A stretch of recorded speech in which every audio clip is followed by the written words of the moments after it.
चली थी जो खराब हो गई, एक भी इस सरकार ने ना एम्बुलेंस बढ़ाई और ना ही नई एम्बुलेंस खरीद करके जनता की परेशानी को दूर करने का काम किया। इसी तरह पुलिस के लिए 100 नंबर गाड़ी दी थी, 100 नंबर पुलिस की गाड़ी दी थी, जिससे परेशानी तकलीफ में फोन करें पुलिस आपकी मदद के लिए पहुंच जाती थी।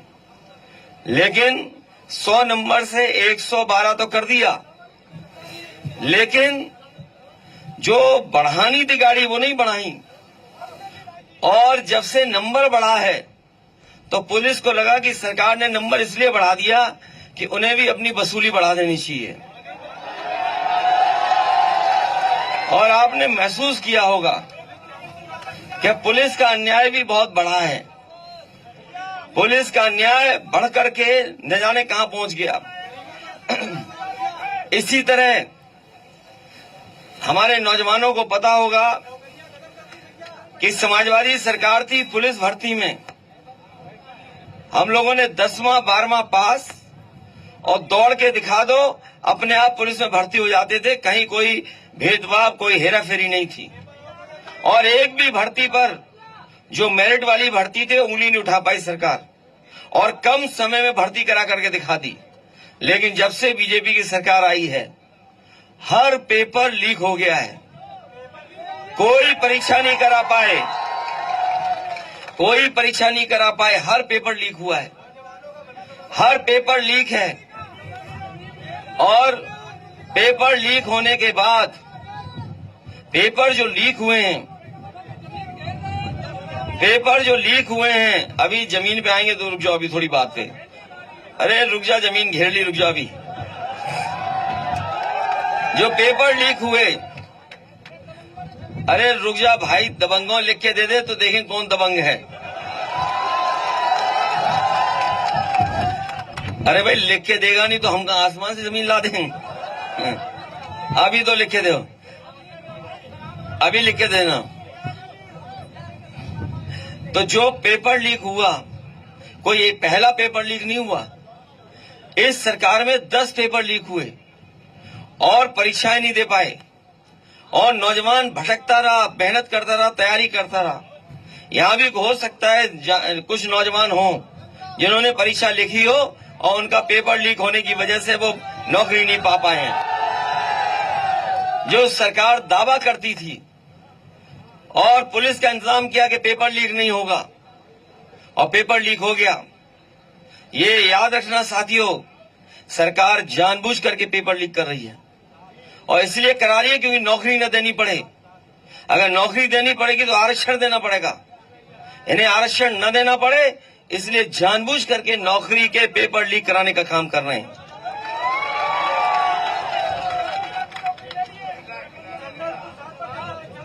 और पेपर लीक इतने बड़े पैमाने पर हुए हैं, और 60 लाख, मैं एक बात कह दूं आपको, 60 लाख बच्चे हैं जिनकी नौकरी नहीं लग पाई पेपर लीक के कारण। और उनके परिवार के अलग हम 3 सदस्यों को मान लें तो 60 गुणा 3, 1,80,00,000 लाख। और ये 1,80,00,000 लाख अगर हम 80 लोकसभाओं में भाग दे दें तो हर लोकसभा में 2,25,000 वो नौजवान और उनके परिवार के लोग बैठे हैं जो सरकार को हटाना चाहते हैं। 2,25,000, बताओ एक लोकसभा में 2,25,000 वोट का कैसे भरपाई ये सरकार कर लेगी, बता दें हमें। और इसीलिए पहले चरण से इनका पत्ता साफ होना शुरू हो गया है। जो ये हवा चल के आ रही है पश्चिम से, ये सीधी जा रही है सफाया करते हुए, और इसलिए भी जनता इनका सफाया कर रही है, क्योंकि बीजेपी के लोगों की हर बात झूठी निकली, इनके झूठे वादे निकले। न किसान की आय दोगुनी, हमें बताओ कोई किसान भाई जिसकी आय दोगुनी हो गई हो 10 साल में, बता दो आप। अभी गेहूं खरीदा होगा बाजार में, कहीं सरकार खरीदी नहीं हुई, कहीं सरकारी खरीद नहीं हुई, और लागत के हिसाब से जो मिलना चाहिए था वो नहीं मिला आपको। मिला गया लागत के हिसाब से आपको, और लागत के हिसाब से नहीं दे पाई ये सरकार। इसी तरह हम आपसे बहुत सी और बातें कर सकते हैं। ये हवाई पट्टी, मैं जानता हूं कि इस इलाके में कोई पहुंच नहीं पाता था।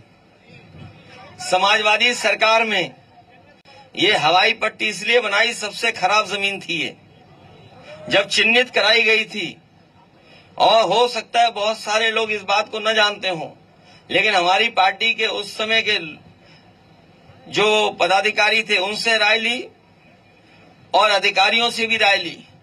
हमने कहा कि सबसे खराब जमीन ढूंढिए, तो सबसे खराब जमीन थी, उपजाऊ नहीं थी। आप लोग तो यहीं के हो, तो सबसे खराब जमीन थी। उसके बाद चिन्हित कर करके और ऐसी हवाई पट्टी बनाई, बड़ा सा बड़ा हवाई जहाज उतर सकता है। और आप लोगों ने देखा होगा सड़क पे भी हम लोगों ने हवाई जहाज उतार दिया। और अभी कुछ दिन पहले फिर उतरे थे हवाई जहाज, फौज के हवाई जहाज उतरे थे। लेकिन हमें ये भी पता है कि पानी निकालने का इंतजाम नहीं किया है यहां पर।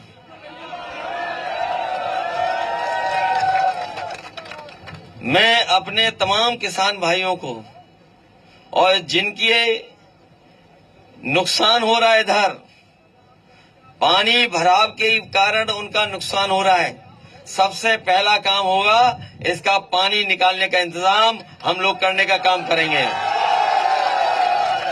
चाहे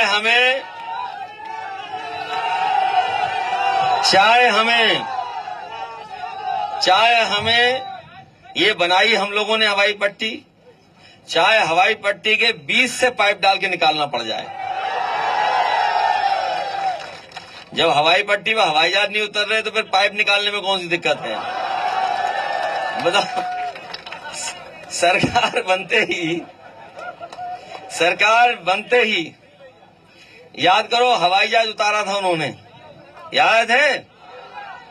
और बड़े बड़े छोटे बड़े व्यापारी लाए गए थे, उन्हें जमीन दिखाई गई थी कि ये ले लो, ये ले लो, ये ले लो।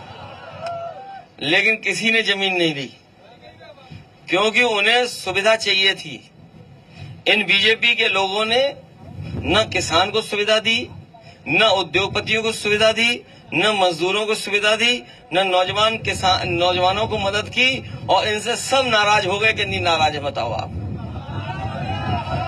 और उस समय जो हवाई जहाज उतरा, उसके बाद तो हम ही उतरे, उसके पहले कोई नहीं उतरा है।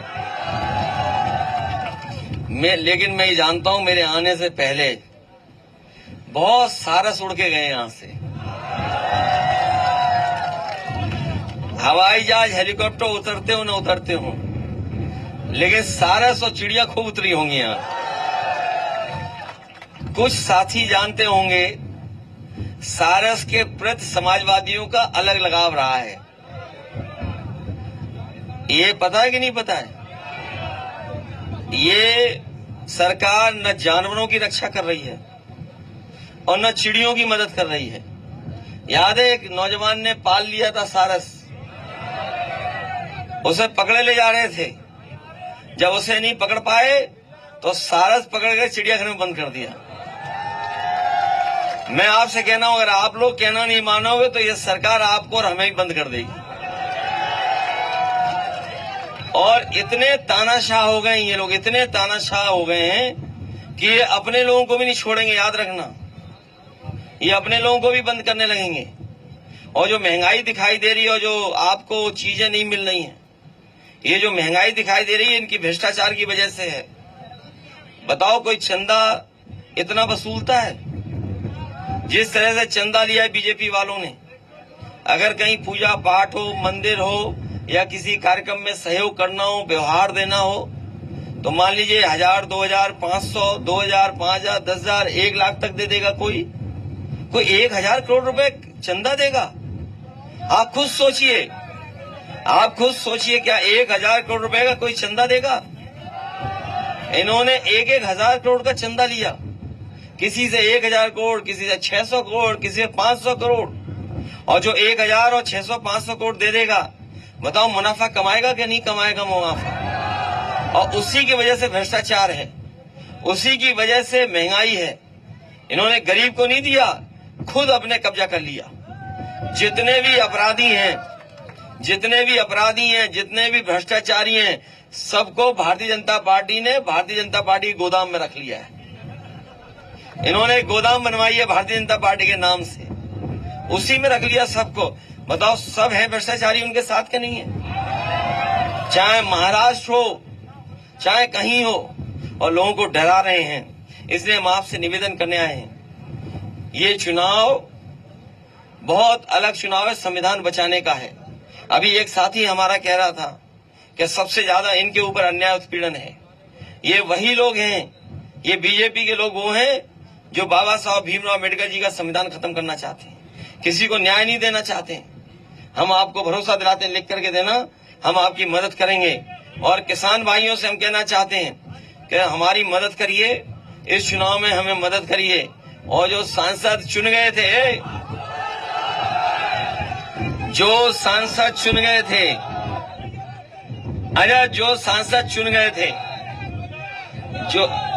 जो सांसद चुन गए थे, बताओ कौन सा काम कर दिया उन्होंने बड़ा? बताओ कौन सा काम कर दिया उन्होंने? और सबसे ज्यादा हमारे हर वर्ग के लोगों के साथ धोखा किया उन्होंने। और ये जो नौजवान हैं, पढ़े लिखे हैं, वो जानते होंगे कि ये हमारे आपके अधिकारों को छीन रहे बीजेपी के लोग। हमारे आपके लोगों का साथ लेकर के हमारे आपके लोग ही साथ चले गए, कुछ उनकी वजह से ये लोग छीन रहे हैं सब हमारे आपके अधिकार हैं।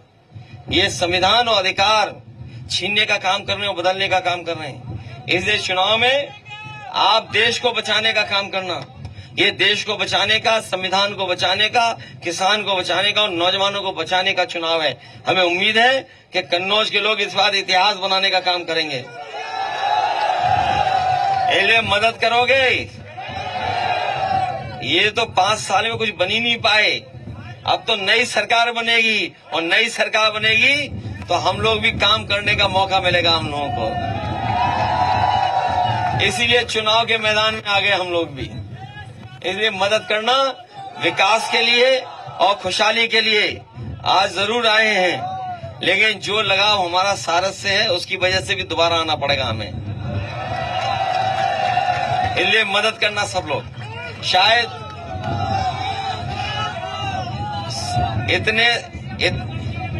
इतने सारस तो कहीं नहीं दिखाई देंगे। अच्छा, कितने लोग जानते हैं ये सारस किसका, उत्तर प्रदेश का क्या है चिड़िया, ये बताओ? है राजपक्षी है, ये पता है? अच्छा तब ठीक है, चलिए बहुत धन्यवाद। हमें अगर हमें कोई विशेष योजना इस क्षेत्र के विकास के लिए, जिससे नौकरी, रोजगार और किसानों को लाभ मिले, अगर उस योजना के लिए हमें कोई विशेष काम भी करना पड़ेगा, तो जब इतनी बड़ी हवाई पट्टी बना दी है, थोड़ी बहुत जगह दिला करके, जिससे हमारे किसानों की चीजों को लाभ मिल जाए। जब बाबा रामदेव आटा बेच रहे हैं या वो बिस्किट बना करके बेच रहे हैं, ये कानपुर वाले जानते होंगे, कानपुर में सबसे ज्यादा बिस्किट बनता है, ये पता है? ये जो महंगाई के बारे में हम बताते थे आपको कि पार्ले जी के बिस्किट से सीखी इन्होंने महंगाई। ये जो महंगाई है वो मुनाफा कमाने का तरीका इन्होंने पार्ले जी का देखा है। ये जो हमारे बुजुर्ग होंगे, जो पुराने लोग होंगे, वो जानते होंगे पार्ले जी का बिस्किट इतना बड़ा आता था, याद है? 1 रुपए का कितने का आता था? और आज 1 रुपए में कितना पैकेट आ रहा कि नहीं आ रहा? ये बीजेपी वाले आ गए तो एक ही बिस्किट का पैकेट आएगा, याद रखना। अभी कितने, 4 बिस्किट का एक पैकेट है, तो सोचो 4 का कर दिया। और बोरी में से कितनी चोरी हुई बताओ? बोरी में से हैं? ये हमें और आपको ना समझ सकते हैं बीजेपी वाले, ना समझ तो नहीं हो। इस बार इनके खिलाफ वोट डालो पहले तो। ये हमें आपको ना समझ सकते हैं, ये नहीं समझ पाएगी जनता के, पैकेट छोटा कर दिया, बोरी से निकाल लिया। इसलिए इनके खिलाफ मतदान करिए, सब लोग एक होकर के। हम अपने लोगों को भरोसा दिलाते हैं। मुझे याद है कि जब एक बार दिक्कत आई थी, कुछ झगड़ा हो गया था, एक लोधी समाज के नौजवान की जान चली गई थी पुलिस के कारण। उस समय हमारी पार्टी के लोग पहुंचे थे हैं, और मदद भी की थी। याद है कि नहीं याद है? और जब कभी हमें मौका मिला हम लोगों ने लोगों की व्यक्तिगत रूप से ही मदद की, पार्टी से ही मदद की। सरकार बनाइए, हम लोग आपके सुख दुख में रहेंगे, मदद करेंगे, क्षेत्र का विकास करेंगे। इसीलिए जहाँ कहीं दूर दूर गांव हैं और यहाँ पर हैं, सब लोग मन बना करके मदद करना हम लोगों की।